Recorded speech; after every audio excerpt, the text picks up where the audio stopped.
que le but en fromage, c'est de faire durcir ton lait pour le transformer en fromage. Et tu le découpes en grains pour séparer la matière sèche de l'humidité. Donc récupérer le fromage et virer tout ce qui est humide, que tu veux pas. Et donc là, en fait, c'est en train de durcir. Et ça va faire un yaourt. Et on va le découper en petits grains. Et après, tu auras le grain qui va tremper dans du petit lait. Et là, on parle déjà plus de lait, on est en fromage là. Voilà. Et tu vois, c'est en train de... Là, ça fait une gelée.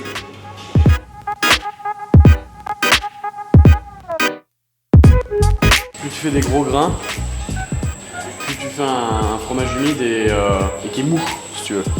On va faire jusqu'à ce que ça fasse la taille d'un grain de blé.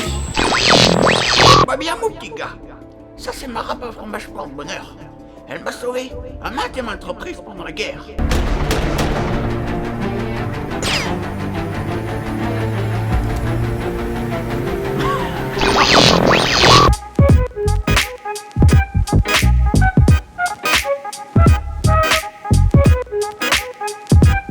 C'est des cuves, tu peux faire 8 fromages maximum par cuve. Ouais, c'est ça. Bah ouais, parce qu'il faut 400 à 450 litres pour faire un fromage. C'est un des fromages qui a le plus bas rendement le comté. En fait, t'as 9-10% de rendement. Tu vois, on commence déjà à plus se réduire.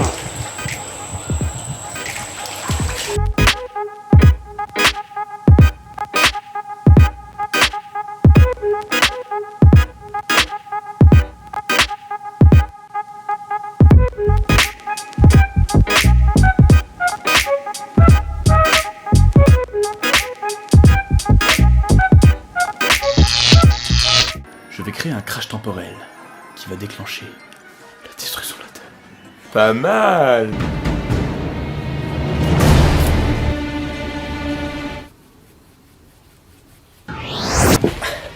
Alors, c'était bien?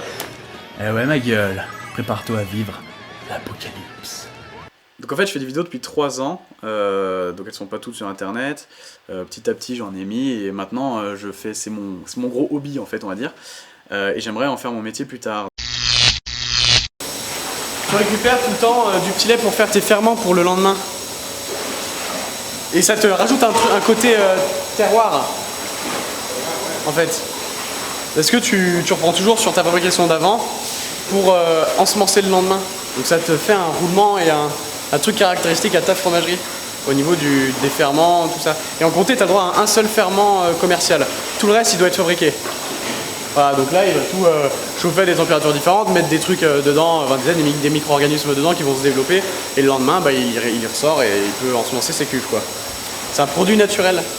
Voilà.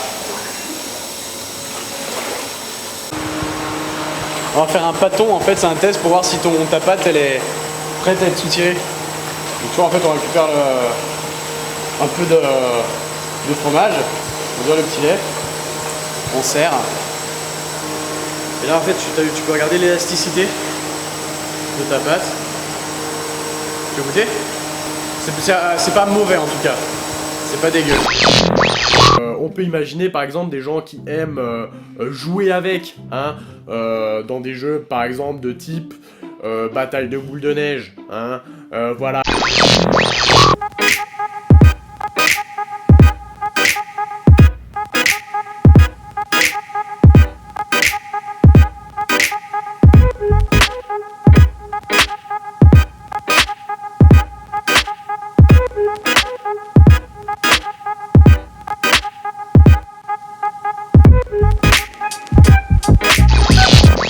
Vu qu'on est avec une matière qui n'est pas malléable, hein, qu'on ne peut pas tenir en main, on va plutôt partir sur une configuration de type bataille d'eau, hein, voilà.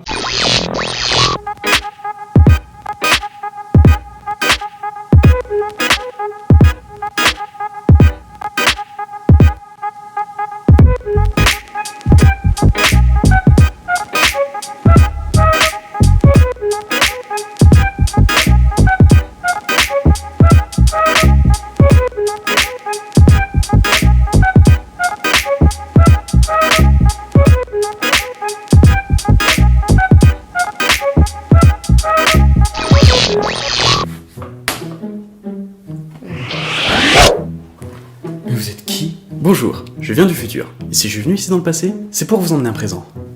Quoi? Vous êtes sur le point de créer la plus grande invention de tous les temps. Le rouleau de papier toilette. Déjà, j'ai des idées qui viennent dans ma tête toutes seules, j'ai pas besoin de les chercher, elles viennent toutes seules, donc c'est une chouette chance. Ensuite, je les mets sur papier, j'écris et je les rédige, et dès que j'ai une histoire qui est vraiment complète et tout, bah, j'appelle mes copains, et puis bah, après j'essaye de la tourner, je la monte, et ensuite je la mets sur internet, et voilà quoi.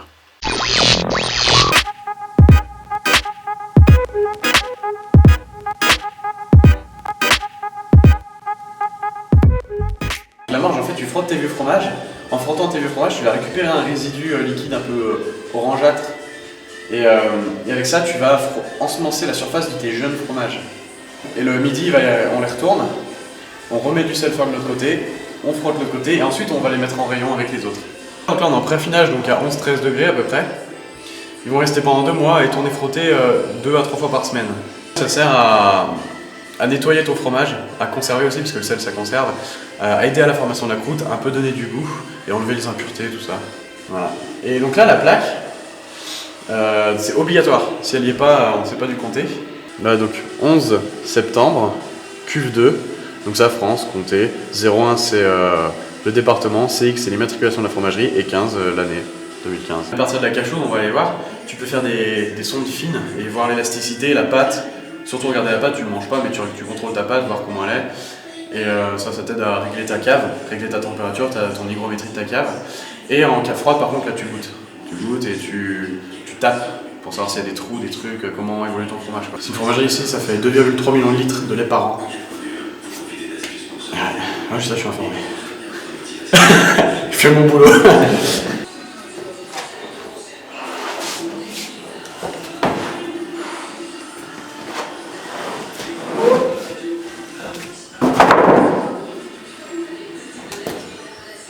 Aujourd'hui, je quitte tout, j'arrête mon métier, j'ai un métier, enfin, je veux dire, j'avais tout pour avoir une vie bien, normale, avec un bon salaire, tout ça, et je quitte tout pour justement partir à Lyon et faire une école d'acteur, pour me former justement, parce que j'ai envie de faire ça comme métier, j'ai envie de créer des vidéos, des séries, plein de choses comme ça, j'ai plein d'histoires à raconter. La création, ça n'a pas de limite, si vous avez envie de créer des choses, faites-le. Et même si c'est pas des vidéos, hein, si je veux dire, je voulais construire votre baraque, un truc comme ça, enfin, faites-le, quel que soit le domaine et tout, faites-le, tentez-le, et allez-y à fond, quoi. Faut pas rêver sa vie.